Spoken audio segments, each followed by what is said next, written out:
Welcome to my YouTube channel Shiksha Jagat. और आज हम आप लोगों के लिए लेकर आए हैं क्लास 11th का चैप्टर रेस्पिरेशन इन प्लांट।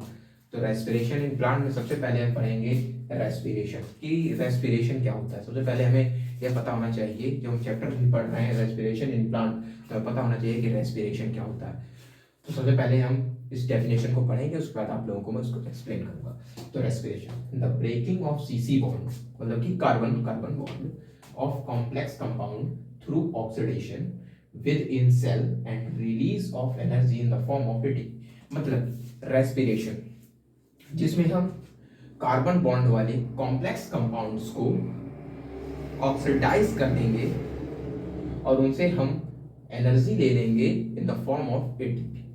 मतलब कि रेस्पिरेशन मतलब एक बार और समझिए, रेस्पिरेशन का मतलब the breaking of CC bond, हम कार्बन कार्बन बॉन्ड को ब्रेक कर देंगे form of complex compound. Complex compound जो होते हैं उनमें जो कार्बन कार्बन बॉन्ड है उन्हें हम ब्रेक कर देंगे और उनसे थ्रू ऑक्सीडेशन के थ्रू हम उन्हें ब्रेक कर देंगे और उनसे हम एनर्जी गेन कर लेंगे in the form of ATP. तो ये हो गया रेस्पिरेशन की बात। अब हम देखते हैं रेस्पिरेटरी सबस्ट्रेट के बारे में कि रेस्पिरेटरी सबस्ट्रेट क्या होते हैं। The compounds are oxidised during the respiration are known as respiratory substrate. देखिए बहुत ही सिंपल, बहुत ही आसान डेफिनेशन आप लोगों के लिए मैंने लिखी है।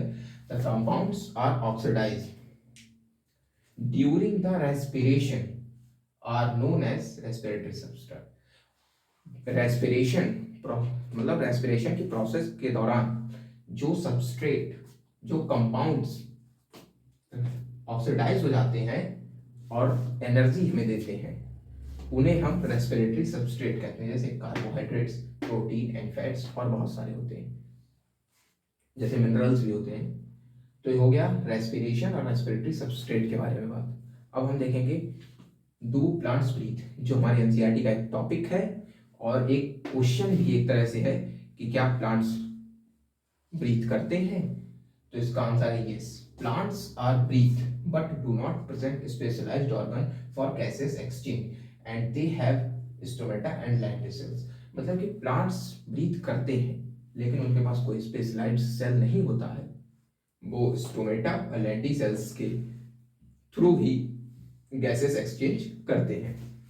तो ये हो गया डू प्लांट्स ब्रीथ, यानी कि इसका आंसर आप लोग बता ही देंगे कि प्लांट्स तो ब्रीथ करते ही हैं लेकिन उनके पास कोई स्पेशलाइज्ड सेल नहीं होता है। तो अगर स्पेशलाइज्ड सेल नहीं होता, ये भी हमारे दिमाग आना चाहिए कि स्पेशलाइज्ड सेल नहीं होता, गैसेस एक्सचेंज हो रही है। हमारे पास तो एक स्पेशलाइज्ड सेल ऑर्गन है जिसका नाम है लंग्स, उनके पास नहीं है। तो ऐसा क्यों, उनके पास क्यों नहीं है? तो इसके कारण 3 पॉइंट्स मैंने यहाँ लिखे हुए हैं। ये 3 पॉइंट हैं उसके। क्योंकि each plants parts take care of its own gas exchange needs, मतलब कि प्लांट्स के जितने भी पार्ट होते हैं वो गैसेस एक्सचेंज अपना खुद कर लेते हैं। पहला कारण तो ये हो गया। और दूसरा कारण, there is very little transport of gas from one part to another, बहुत ही कम ट्रांसपोर्टेशन होती है प्लांट्स के एक पार्ट से दूसरे पार्ट में। तीसरा दिया हुआ, plants do not present great demand for gases exchange, उन्हें बहुत ही ज़्यादा रिक्वायरमेंट नहीं होती है गैसेस एक्सचेंज की, क्योंकि प्लांट्स तो एक जगह पे हैं, खड़े रहते हैं, स्टेबल हैं, उन्हें चलना फिरना तो ज़्यादा है नहीं, ना हमारी तरफ बोलते हैं, जिससे उन्हें ज़्यादा एनर्जी खर्च हो और उन्हें ज़्यादा गैस एक्सचेंज की ज़रूरत पड़े। तो ये हो गए 3 कारण, बहुत ही इंपॉर्टेंट है, आप लोग उसे लिख सकते हैं। बहुत ही आसान तरीके से आप लोगों के लिए मैंने सारी डेफिनेशन तैयार करी है एनसीईआरटी से। और अब हम आगे की वीडियो में पढ़ेंगे कि रेस्पिरेशन के 2 पार्ट्स, एरोबिक रेस्पिरेशन और एनारोबिक रेस्पिरेशन के बारे में।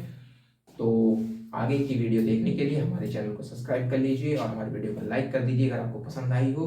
तब तक के लिए धन्यवाद।